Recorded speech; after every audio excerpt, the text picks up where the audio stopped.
उत्तर से लेकर दक्षिण तक बप्पा का जयकारा गूंज रहा है। शहर शहर बप्पा के दर्शनों के लिए पूजा पंडालों में श्रद्धालुओं की भीड़ लगी हुई है। सबसे दिव्य दर्शन मुंबई के लाल बाग के राजा में आपको देखने को मिलेंगे, जिनकी एक झलक पाने के लिए सुबह से ही लंबी लंबी कतारें लग जाती हैं। भक्त लालाहित हैं। लाल बाग के राजा को मन्नत का देवता भी कहा जाता है, लिहाजा मन्नत लेकर इस दरबार में पहुंचने वालों का रोज नया नित्य रिकॉर्ड बन रहा है। मुंबई में एक ऐसा पंडाल भी है जहां पर गणपति तेजस विमान पर विराजे हुए नजर आएंगे। आपको तस्वीरें देखिए तमाम और आपको तस्वीरें देखिए काशी भाई गणपति बप्पा के जयकारों से इस वक्त गूंज रहा है। आपके सामने 6 तस्वीरें हैं और हर तस्वीर गणपति की भक्ति के रंग में रंगी पूरी तरीके से आपको नजर आएगी।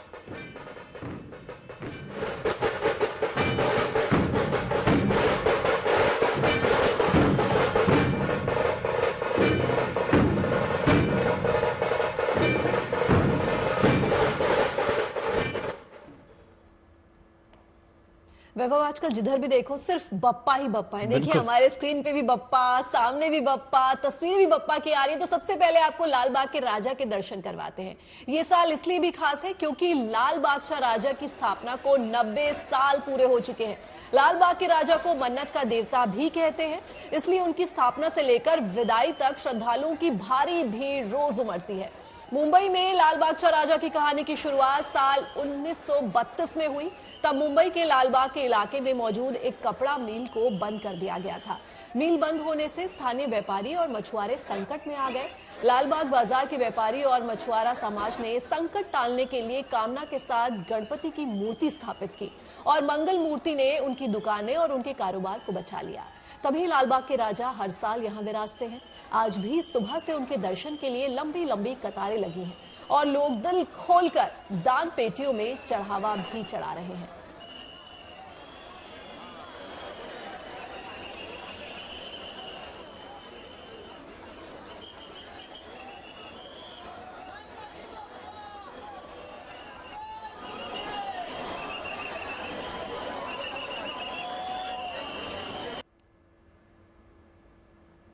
तो देखिए, गणेशोत्सव के मौके पर भक्तों ने अपनी अपनी आस्था के हिसाब से गणपति को अलग अलग रूपों में उतारा है।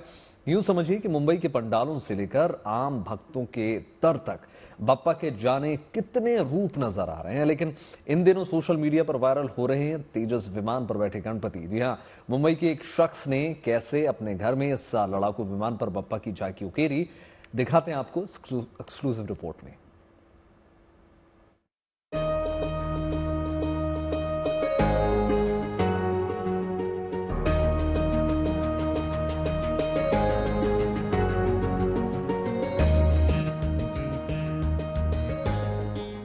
गणपति यश के देवता हैं। गणपति विघ्नहर्ता हैं। गणपति बुद्धि विवेक के दाता हैं। इसलिए तो घर घर में गणपति के आगमन का उल्लास देखते ही बन रहा है। क्या आम क्या खास, सब बाप्पा के रंग में रंगे हैं। बड़े बड़े आलिशान पंडालों से लेकर गली मोहल्लों और लोगों के घरों तक में गणपति बाप्पा की मूर्त अलग अलग मनमोहक अंदाज में विराजमान है। 10 दिन के इस गणेश उत्सव में विघ्नहर्ता के अनगिनत रूप देखने को मिल रहे हैं। ऐसा ही एक मनमोहक और आधुनिकता के छाप लिए अवतार है लड़ाकू विमान तेजस में विराजमान बाप्पा। जी हाँ, इन तस्वीरों में गणपति बाप्पा तेजस विमान की कॉकपिट पर विराजे हैं। गणपति को तेजस विमान की सवारी एक मुंबई में रहने वाले एक इंटीरियर डिजाइनर ने कराई है। इनका कहना है कि वो हर साल अलग थीम पर गणपति स्थापना करते हैं जो भारत के मौजूदा विकास पर आधारित होता है। और इस साल तेजस पर गणपति विराजे हैं, जिसकी प्रेरणा उन्हें प्रधानमंत्री मोदी से मिली। दरअसल नवंबर 2023 में पीएम बेंगलुरु में हिंदुस्तान एरोनॉटिक्स लिमिटेड की फैसिलिटी के दौरे पर गए थे। इस दौरान उन्होंने तेजस जेट की मैन्युफैक्चरिंग हब का निरीक्षण किया और स्वदेशी लाइट कॉम्बैट एयरक्राफ्ट तेजस में उड़ान भरी। पीएम मोदी की इसी ऐतिहासिक उड़ान के बाद ही इन्होंने इस साल गणेश चतुर्थी पर स्वयं मूषक सवार गजानन को तेजस के कॉकपिट में विराजमान कर दिया।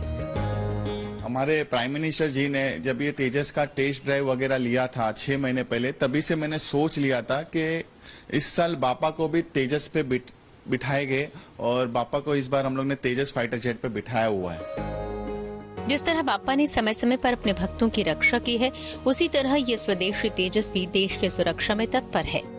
जिस तरह स्वदेशी लड़ाकू विमान को बनाने में काफी कम खर्च आता है, उसी तरह बाप्पा की ये तेजस पर सवार झांकी भी काफी कम खर्च में तैयार एक शानदार सवारी है। 10 से 12 दिन लगे थे मुझे पूरा सेटअप रेडी करने के लिए, और 2 से ढाई महीने पहले मैंने मेरा प्रिपरेशन स्टार्ट कर दिया था। छोटा छोटा जो डिटेल है वो सब स्टार्ट कर दिया था। अब देख सकते हैं ये विंग्स है, ये विंग्स भी मूवमेंट करती है, ये ऊपर की विंग्स भी मूवमेंट करती है। ये जो फाइटर जेट की जो मिसाइल्स है, ये मिसाइल्स भी ऑपरेटिंग है। ये मिसाइल्स आगे पीछे होती है, आप देख सकते हैं मिसाइल्स भी ऑपरेटिंग है। इसमें पूरी मोटर्स वगैरह मैंने सेट की हुई है। गणेश चतुर्थी के पावन पर्व पर शौर्य और भक्ति का ये समन्वय सचमुच अनूठा है। भले ही गणपति की ये झांकी सार्वजनिक पंडाल में विराजमान न होकर बाप्पा के भक्त ने घर में बनाई है, लेकिन सोशल मीडिया पर गजानन का ये तेजस रूप तेजी से वायरल हो रहा है। मुंबई से Dharmendra Dubey, good news today.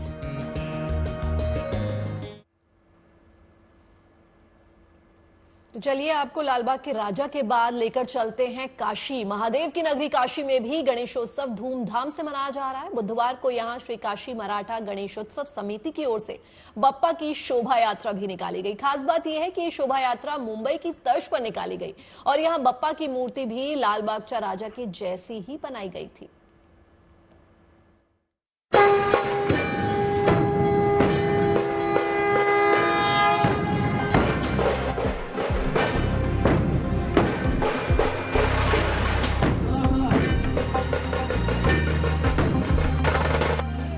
Ganeshotsav पर काशी में महाराष्ट्र की झलक।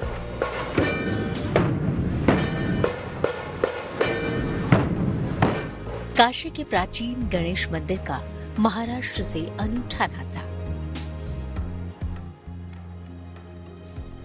धर्मनगरी काशी में भी गणेशोत्सव की धूम है। महादेव के लाडले का जन्मोत्सव धूमधाम से मनाया जा रहा है।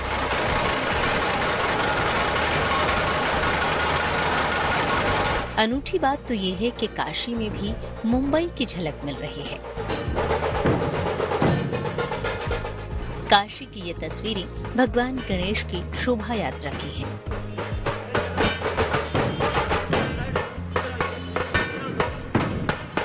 जहां धूमधाम से निकली है बाप्पा की सवारी,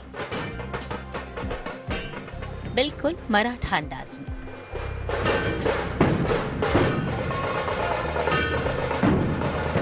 बाप्पा की मूर्ति भी मुंबई के लालबागचा राजा की तर्ज पर बनाई गई है।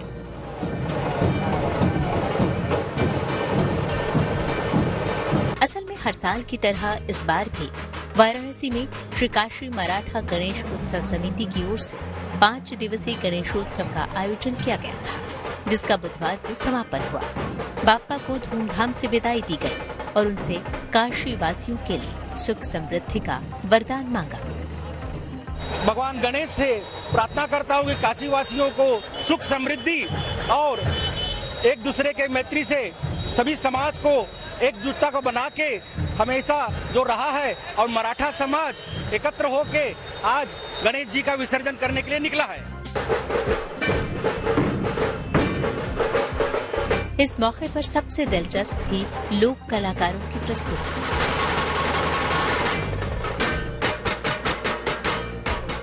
बाप्पा की विदाई में 50 से ज्यादा लोक कलाकारों ने अलग अलग वाद्य यंत्रों से सुंदर ध्वनि निकालकर माहौल को भक्तिमय बना दिया।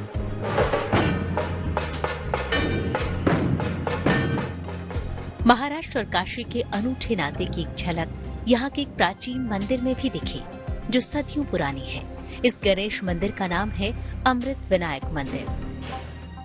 गणेश उत्सव का महापर्व चल रहा है और इस पर्व को धूमधाम से मनाने की परंपरा महाराष्ट्र में है, लेकिन काशी और महाराष्ट्र में क्या संबंध है, इस बात को समझने और जानने के लिए हम आप पहुंचे हैं गंगा किनारे गणेश घाट के ठीक किनारे स्थित प्राचीन गणेश विनायक मंदिर में, जिसको 217 साल पहले पेशवाओं ने निर्मित कराया था। और खास बात यह है कि ये दुर्लभ मूंगा पत्थर से निर्मित गणेश प्रतिमा लगभग 2 फीट की है। तो आइए आपको दर्शन कराते हैं बनारस के इस गणेश विनायक यानी मूंगा विनायक के। बनारस के गणेश घाट के किनारे बने इस गणेश मंदिर को करीब 217 साल पहले साल 1807 में पेशवा महाराज अमृतराव ने बनवाया था। इसकी खासियत ये है कि ये मूर्ति दुर्लभ मूंगा पत्थर से बनाई गई है। ये जो रक्तवर्ण के देवता हैं, तो दो ही देवताओं के लिए अभी तक तो हमने जो देखा है कि एक तो हनुमान जी और एक गणेश जी। तो ये दो ही प्रतिमा ऐसी है जहाँ सिंदूर का उपयोग होता है, सिंदूर उनको प्रिय सिंदूर लगाया जाता है। तो इन्हीं देवताओं को इस लाल पत्थर में निर्माण उसका हुआ है। और हम बेतिया भी गए थे, तो बेतिया में भी हमने देखा, बेतिया नरेश के यहाँ भी गणेश जी और हनुमान जी, ये दो ही जो मूर्ति जो है वो भी इसी कलर की है, यही पत्थर है। और वहाँ भी मूंगा गणेश और मूंगा हनुमान जी इसी नाम से वहाँ पर आज भी प्रचलित है। काशी के मूंगा गणेश को लेकर लोगों की मान्यता है कि यहाँ 40 दिनों तक लगातार उनके दर्शन से लोगों की मुराद पूरी होती है। देखिए, ये मंदिर तो बहुत ही प्राचीन मंदिर है और लाल पत्थर से इसको हम लोग मूंगा का गणेश जी कहते हैं। और बहुत मान्यता है क्योंकि यहाँ पे जो भी श्रद्धालु आते हैं और 40 दिन मंदिर में दर्शन करते हैं, जो मनोकामना मानते हैं उसको भगवान निश्चित पूर्ण करते हैं। यहाँ पे बहुत लोग आते हैं, आस्था है यहाँ के मंदिर की, और बहुत लोग दर्शन करने आते हैं, उनकी इच्छा हमेशा पूर्ण होती है। गजानन के आगमन का ये उत्सव भले ही सिर्फ 10 दिनों का होता है, लेकिन उनके होने का एहसास उनके भक्तों में हर पल होता है। गणपति की मूर्ति भले ही गणेशोत्सव में घर घर लाई जाती है, लेकिन गजानन तो अपने भक्तों के मन में सदैव विराजते हैं। बाप्पा के लिए कोई सरहद नहीं है, बाप्पा सबके हैं। वाराणसी से रोशन Jaiswal, good news today.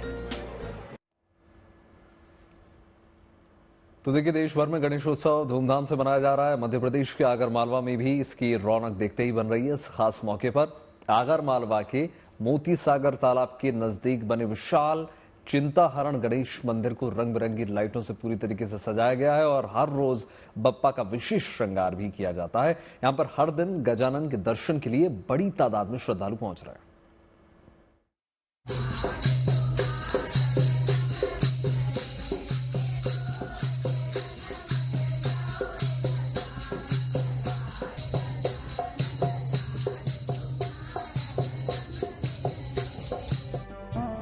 Madhya Pradesh के आगरमालवा में ये रंग बाप्पा के आगमन के हैं। मंदिरों में सजावट है, मूर्ति का अद्भुत श्रृंगार हुआ है।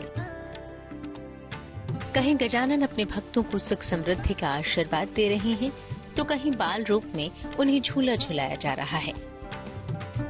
महिलाएं ढोलक की थाप पर एक साथ मिलकर उनके गुणगान गा रही हैं। आगरमालवा के मोती सागर तालाब के पास बने विशाल चिंताहरण गणेश मंदिर में इन दिनों रौनक है। यहाँ विघ्नहर्ता के सामने अर्जी लगाने के लिए हर रोज श्रद्धालुओं की भीड़ उमड़ रही है। गणेशोत्सव के मौके पर गणपति के इस मंदिर की खास सजावट की गई है।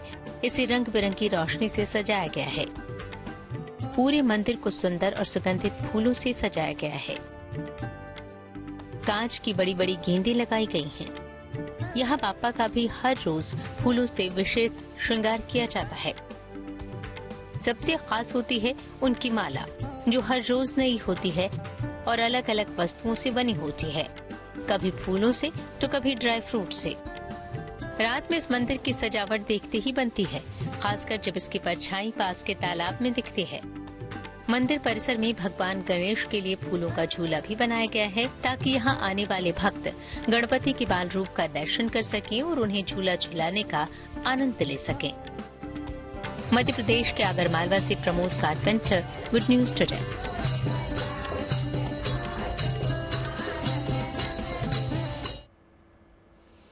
तो गणपति उत्सव के बाद अब बात उस अद्भुत परंपरा की भी करते हैं जो खुद में खास है। कल धूमधाम से राधा अष्टमी का पर्व मनाया गया। इस कान्हा की नगरी राधा के रंग में सराबोर जो है पूरी तरह से नजर आई। इस दिन की खास बात यह है कि इस दिन ठाकुर बांके बिहारी राधा के रूप में श्रद्धालुओं को दर्शन देते हैं। ये साल में एक ही दिन होता है। इन तस्वीरों में आप ठाकुर जी को बांके बिहारी का ये अद्भुत रूप भी देख सकते हैं। तो किस तरह से राधा रानी का प्राकट्य दिवस कल ब्रिज में सेलिब्रेट किया गया, धूमधाम से मनाया गया, उसकी ताजा तस्वीरें आपके सामने कि राधा अष्टमी पर सबसे अद्भुत दर्शन जो है वो किए जाते हैं और मान्यता ये है कि खुद बांके बिहारी जी राधा के दर्शन के लिए यहाँ आते हैं। त्योहारों का मौसम आ रहा है और इन त्योहारी सीजन में रेलवे ने मुसाफिरों को एक साथ कई शुभ सौगात दे दी है। पहली खुशखबरी ये है कि रेलवे त्योहार पर जाने वाले लोगों के लिए एक स्पेशल ट्रेन जो है वो चलने वाली है। दिल्ली से बिहार जाने वाली यात्रियों के लिए स्पेशल ट्रेन चलाई जाएगी। अक्सर इस रूट पर सबसे ज्यादा लोगों की भीड़ देखी जाती है। दिवाली और छठ जैसे त्योहारों को देखते हुए रेलवे ने आनंद विहार टर्मिनल से लेकर जोगबनी तक स्पेशल ट्रेन चलाने का फैसला लिया है। वहीं दूसरी बड़ी खबर यह है कि रेल यात्रा को और ज्यादा सुरक्षित बनाने और यात्रियों को बेहतर सुविधाएं देने की दिशा में सरकार ने बड़ा कदम उठाया है। रेल मंत्रालय अब रेलवे ट्रैक और ट्रेन कोच में सीसीटीवी कैमरे लगाने की तैयारी कर रहा है, जिससे हादसों और किसी भी तरह की अनहोनी से बचा जा सके। क्या है सरकार का नया प्लान, देखिए इस खास रिपोर्ट में।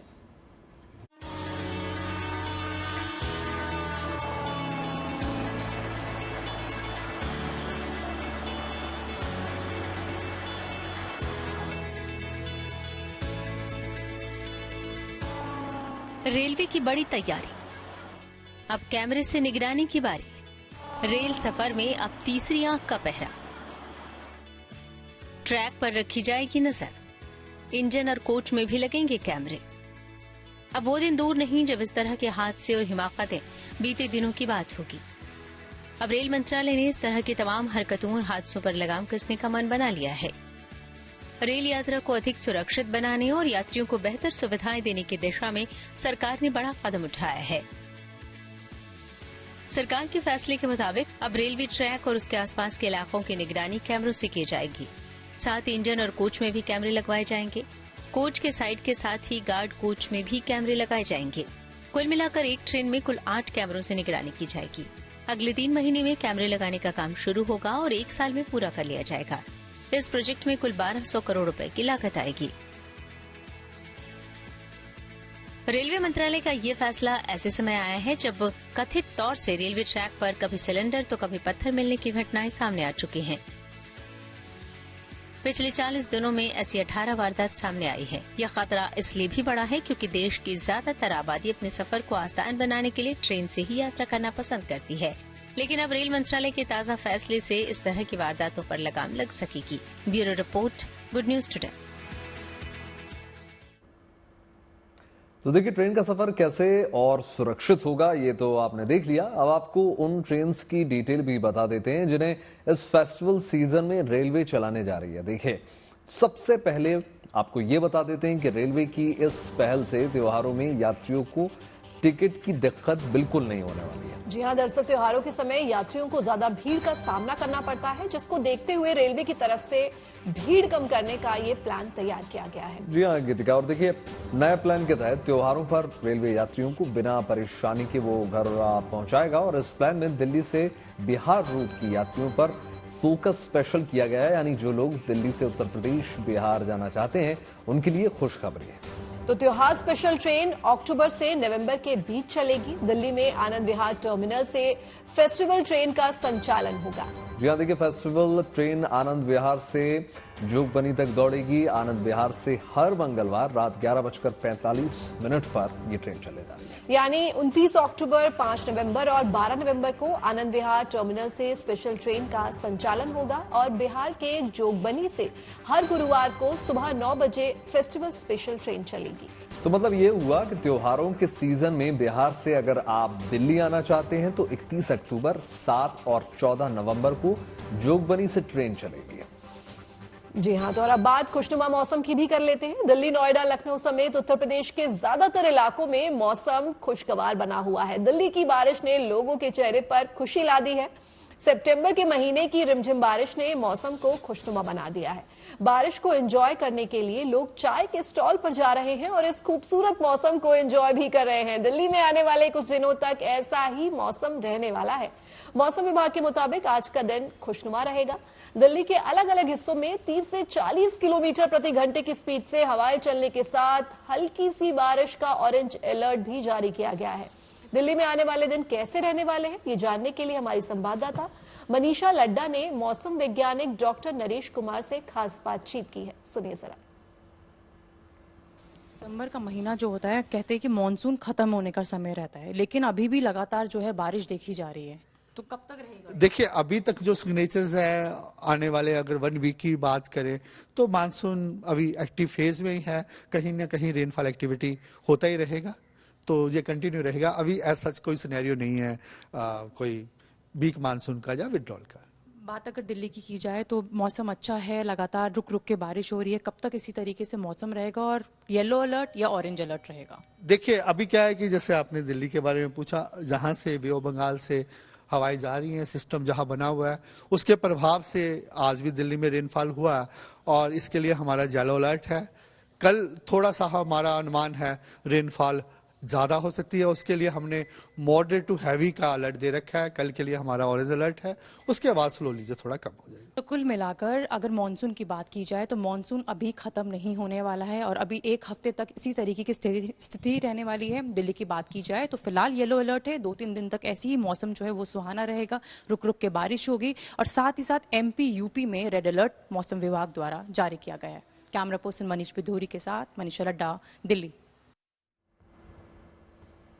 बात कुछ और खबरों की हो जाए, बात करेंगे कुछ देर में होने वाली सबसे बड़ी मुलाकात की। पेरिस की सरजमी पर देश का नाम रोशन करने वाले खिलाड़ियों से प्रधानमंत्री नरेंद्र मोदी अब से बस कुछ ही देर बाद मुलाकात करने वाले हैं। प्रधानमंत्री नरेंद्र मोदी पेरिस पैरालंपिक में पदक जीतने वाले खिलाड़ियों से दोपहर 12 बजे मुलाकात करेंगे और इस दौरान प्रधानमंत्री मोदी पैरालंपिक खेलों में पदक जीतने वाले सभी खिलाड़ियों को सम्मानित भी करेंगे। थोड़ी देर पहले ही पैरालंपिक खिलाड़ी प्रधानमंत्री नरेंद्र मोदी से मिलने के लिए होटल सेंट्यूर एरोसिटी से रवाना हो गए और इस बीच सम्मान समारोह के लिए खिलाड़ियों में जो उत्साह है वो जबरदस्त देखने को मिल रहा है। सुनिए प्रधानमंत्री मोदी से मुलाकात पर खिलाड़ियों ने क्या कुछ कहा। PM सर से मिलने का मौका मिल रहा है तो काफ़ी एक्साइटेड हूँ सर, काफ़ी खुश भी हूँ। बहुत ज़्यादा एक्साइटमेंट है कि हम अपनी विक्ट्री उनके साथ सेलिब्रेट करेंगे और बहुत ज़्यादा खुशी होती है कि प्राइम मिनिस्टर आपसे 1-to-1 इंटरेक्शन करे। तो आज प्रधानमंत्री जी से मुलाकात हो रही है तो इस बात की बहुत खुशी है जी। पूरा कॉन्टिजेंट काफ़ी खुश है, काफ़ी एक्साइटेड है और फॉर श्योर जैसे पीछे उन्होंने मोटिवेट किया था हमें, आज भी हम मोटिवेट होके आएंगे अपने आने वाले टूर्नामेंट्स के लिए। और जिस तरह से वो साथ देते हैं एथलीट्स का तो एक फैमिली की तरह फील होता है, काफ़ी अच्छा लगता है उनसे मिलकर। जब भी हम मेडल लाते हैं तब भी हमें मोदी जी से मिलने का मौका मिल रहा है और वो हमें बहुत अच्छे से मोटिवेट कर रहे हैं, अपना आशीर्वाद दे रहे हैं, तो मैं बहुत खुश हूँ। हमारे लिए बहुत गर्व की बात है और जब हम पहले गेम खेलने जाते भी हैं तो उससे पहले भी PM सर हमसे पर्सनली बात करते हैं सबसे, तो एक मतलब खिलाड़ियों को बहुत स्पेशल फील कराते हैं। और अब बात आयुष्मान योजना में एक नए अध्याय की। केंद्र सरकार ने आयुष्मान भारत योजना का दायरा बढ़ाते हुए योजना को विस्तार किया है। बुधवार को ही कैबिनेट की बैठक में आयुष्मान योजना के तहत बड़ा फैसला लिया गया, जिसके मुताबिक योजना के तहत 70 साल और उससे ज्यादा उम्र के सभी बुजुर्ग, चाहे उनकी आर्थिक स्थिति कैसी भी हो, वो इस योजना का फायदा उठा सकेंगे। इस स्कीम में आज एक नया अध्याय जुड़ा है जो कि प्रधानमंत्री श्री नरेंद्र मोदी जी ने कमिट किया था, एक कमिटमेंट दिया था कि 70 से अधिक आयु के सभी सीनियर सिटीजन्स को कवरेज दी जाएगी। कई फैमिलीज ऐसी हैं जो ऑलरेडी कवर्ड हैं जिसमें सीनियर सिटीजन है। ऐसी फैमिलीज में additional coverage, top up coverage 5 lakh रुपए पर एनम का रहेगा। मान लीजिए कोई एक गरीब परिवार है किसी ग्रामीण क्षेत्र में या शहरी क्षेत्र में जिसका ऑलरेडी आयुष्मान योजना के अंडर कवरेज है, उसमें अगर सीनियर सिटीजन्स हैं तो उसमें एडिशनल कवरेज ये रहेगा, टॉप अप कवरेज रहेगा 5 लाख रुपीस का, जो कि केवल सीनियर सिटीजन्स के लिए रहेगा। और जो फैमिलीज कवर्ड नहीं है, मान लो कोई एक middle class, upper middle class family है, वो आयुष्मान में कैटेगरी में नहीं आते थे, उसमें भी 70+ से ज्यादा के जो सीनियर सिटीजन्स हैं उनके लिए एक नया कवर जो कि 5 लाख रुपीस का रहेगा, 5 लाख रुपीस पर ईयर। और अब आपको लेकर चलते हैं गोरखपुर, जहां रामगढ़ ताल की खूबसूरती में चार चांद लग गए हैं। रामगढ़ में उत्तर प्रदेश का सबसे बड़ा फ्लोटिंग रेस्टोरेंट बनकर तैयार हो गया है। इसमें यात्री सभी प्रकार के भोजन का जो है स्वाद ले सकेंगे। पानी पर चलता फिरता 3 फ्लोर का रेस्टोरेंट बेहद आकर्षित नजर आ रहा है। 15 सितंबर को मुख्यमंत्री योगी आदित्यनाथ के हाथों इस रेस्टोरेंट का उद्घाटन हो सकता है। कैसा है पानी पर चलता फिरता ये रेस्टोरेंट, देखिए हमारे संवाददाता रवि गुप्ता की खास रिपोर्ट। इस वक्त हमारी मौजूदगी गोरखपुर के रामगढ़ ताल क्षेत्र में है। आपको बता दें कि यह वही रामगढ़ ताल क्षेत्र है जहां पहले 2017 से पहले अगर बात करें तो लोग यहां पे शाम को आने में डरते थे, लेकिन जब से 2017 से मुख्यमंत्री योगी आदित्यनाथ ने बागडोर संभाली है प्रदेश की, उसके बाद इस पूरे रामगढ़ ताल की सूरत ही बदल गई है। आपको बता दें कि इससे पहले रामगढ़ ताल में क्रूज तो चलता ही था, अभी एक नई उपलब्धि गोरखपुर में जुड़ गई है। ये आप देख सकते हैं फ्लोट, जो कि चलता फिरता जो फ्लोट रेस्टोरेंट है, जो कि सीप ताल के बीचों बीच में बनाया गया है, जिसका उद्घाटन बहुत जल्द होने वाला मुख्यमंत्री योगी आदित्यनाथ के हाथों।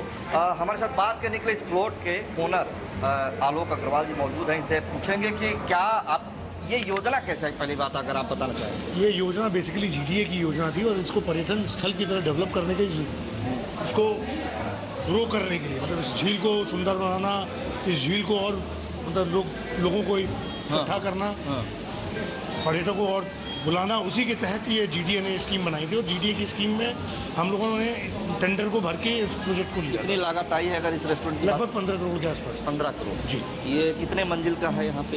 ये आप अभी इसके ग्राउंड फ्लोर पे खड़े हैं, इसके ऊपर फर्स्ट फ्लोर और सेकंड फ्लोर ये छत है इसका। क्या क्या सुविधाएं हैं आपके इस रेस्टोरेंट में? इसमें सबसे पहली सुविधा ये कि भारत का पहला फ्लोटिंग फूड कोर्ट है। अच्छा, पहला तो इतना बड़ा फ्लोटिंग रेस्टोरेंट नहीं है। ओके, सबसे बड़ा यही है। उसके बाद फ्लोटिंग फूड कोर्ट ये भारत का पहला है। इसमें हर तरह की कुजीन, मल्टी कुजीन्स है। आप North Indian, South Indian, Chinese, continental, हर तरह की कुजीन्स के आप देखेंगे काउंटर्स अलग अलग बने हुए हैं और बहुत ही सस्ते, यानी कि बहुत ही चीप प्राइसेस, बहुत ही अफोर्डेबल प्राइसेस, अफोर्डेबल नहीं चीप प्राइसेस हम कहेंगे। एक आम आदमी, सामान्य वर्ग का आदमी आराम से यहाँ है, वो बाहर से केवल देख के घूमते हुए ना जब आप ये सोच के जाए ये महंगा है तो हम इसमें नहीं जा सकते। हमने ये पूरी कोशिश की है कि इसमें हर आदमी आए, शहर का हर एक वो आदमी आए और हर वो आदमी इसको देखे। रेस्टोरेंट कुछ 3 मंजिला बनाया गया, जिसमें वेज सेक्शन को अलग किया गया है, नॉन वेज सेक्शन को भी अलग किया गया है। साथ ही साथ इसमें प्राइसेस की इन्होंने ज़्यादा जोर दिया कि अफोर्डेबल प्राइस रखा, जिससे एक आम आदमी भी इस फ्लोट का आनंद उठा सकता है। तो रवि गुप्ता, GNT के लिए गोरखपुर से। तो शुभ समाचार में आज के लिए बस इतना ही, लेकिन आप अपना बहुत बहुत ख्याल रखिएगा। बिल्कुल, देश और दुनिया की तमाम पॉजिटिव खबरों के लिए जुड़े रहिए। नमस्कार।